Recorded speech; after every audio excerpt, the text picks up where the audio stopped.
നമസ്കാരം. News magazine മലയാളത്തിൻ്റെ ഏറ്റവും പുതിയൊരു വാർത്തയിലേക്ക് എല്ലാവർക്കും സ്വാഗതം. സംസ്ഥാനത്ത് പെൻഷൻ വാങ്ങുന്ന 62 ലക്ഷത്തിന് മുകളിൽ വരുന്ന എല്ലാ ആളുകളും അറിഞ്ഞിരിക്കേണ്ട ഏറ്റവും പുതിയൊരു അറിയിപ്പാണ് ഇപ്പോൾ അക്ഷയ കേന്ദ്രങ്ങളുടെ ഭാഗത്തു നിന്നും എത്തിയിരിക്കുന്നത്. നമുക്കറിയാം, സംസ്ഥാനത്ത് ക്ഷേമ പെൻഷൻ വാങ്ങുന്ന എല്ലാ ആളുകളും സംസ്ഥാന സർക്കാർ അറിയിക്കുന്ന എല്ലാ രേഖകളും അതാത് തദ്ദേശ സ്ഥാപനങ്ങളിൽ ഏൽപ്പിച്ചെങ്കിൽ മാത്രമേ കൃത്യമായി നമുക്ക് എല്ലാ മാസവും 1600 രൂപ വീതം പെൻഷൻ തുക അനുവദിച്ച് നൽകുകയുള്ളൂ. കൂടാതെ സംസ്ഥാന സർക്കാർ നൽകുന്ന ക്ഷേമ പെൻഷൻ അർഹതപ്പെട്ട കൈകളിൽ തന്നെയാണ് എത്തുന്നത്, അല്ലെങ്കിൽ പെൻഷൻ വാങ്ങുന്ന ആളുകൾ ജീവിച്ചിരിപ്പുണ്ട് എന്ന് സംസ്ഥാന സർക്കാരിനെ ബോധ്യപ്പെടുത്തുന്നതിന് വേണ്ടി നമ്മൾ കൃത്യമായ മസ്റ്ററിങ് ചെയ്യേണ്ടത് അത്യാവശ്യമാണ്. അപ്പോൾ ഈ പ്രാവശ്യത്തെ മസ്റ്ററിങ്, അതായത് 2024 മസ്റ്ററിങ് ഏകദേശം ജൂൺ മാസത്തോടുകൂടി ആരംഭിക്കുമെന്നാണ് ഇപ്പോൾ അക്ഷയ കേന്ദ്രങ്ങളുടെ ഭാഗത്തുനിന്ന് നമുക്ക് ലഭിച്ചിരിക്കുന്ന സൂചന. നിലവിൽ 2023 പെൻഷൻ മസ്റ്ററിങ്ങിൻ്റെ അടിസ്ഥാനത്തിലാണ് ഇപ്പോൾ സംസ്ഥാനത്ത് പെൻഷൻ വിതരണം ചെയ്തുകൊണ്ടിരിക്കുന്നത്. കൂടാതെ മസ്റ്ററിങ് സ്റ്റാറ്റസ് ഓക്കെ ആകാത്ത ആളുകളുണ്ടെങ്കിൽ അവർക്ക് കൃത്യമായി എല്ലാ മാസവും 20-ാം തീയതിക്കുള്ളിൽ നമ്മുടെ അക്ഷയ കേന്ദ്രങ്ങളിലേക്ക് എത്തി മസ്റ്ററിങ് ചെയ്യുവാനുള്ള സൗകര്യവും സംസ്ഥാന സർക്കാർ ഒരുക്കിയിട്ടുണ്ട്.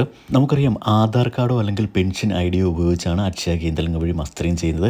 അപ്പോൾ ആധാർ കാർഡ് ഇല്ലാത്ത ആളുകളൊക്കെ സംസ്ഥാനത്ത് പെൻഷൻ വാങ്ങുന്നവരായിട്ടുണ്ടെങ്കിൽ അവർ കൃത്യമായി അവരുടെ ലൈഫ് സർട്ടിഫിക്കറ്റ് തദ്ദേശ സ്ഥാപനങ്ങളിൽ ഏൽപ്പിച്ചിട്ടാണ് സംസ്ഥാന സർക്കാർ നൽകുന്ന പെൻഷൻ തുക കൈപ്പറ്റുന്നത്. സംസ്ഥാന സർക്കാരിൻ്റെ ഏപ്രിൽ മാസത്തെ പെൻഷൻ തുകയുടെ വിതരണം ഈ മാസം ഉണ്ടാകുമെന്ന് സംസ്ഥാന സർക്കാർ നേരത്തെ അറിയിച്ചിട്ടുണ്ടായിരുന്നു. അപ്പോൾ അത് സംബന്ധിച്ച വിതരണ തീയതി ഉടൻ തന്നെ സംസ്ഥാന സർക്കാർ പ്രഖ്യാപിക്കും.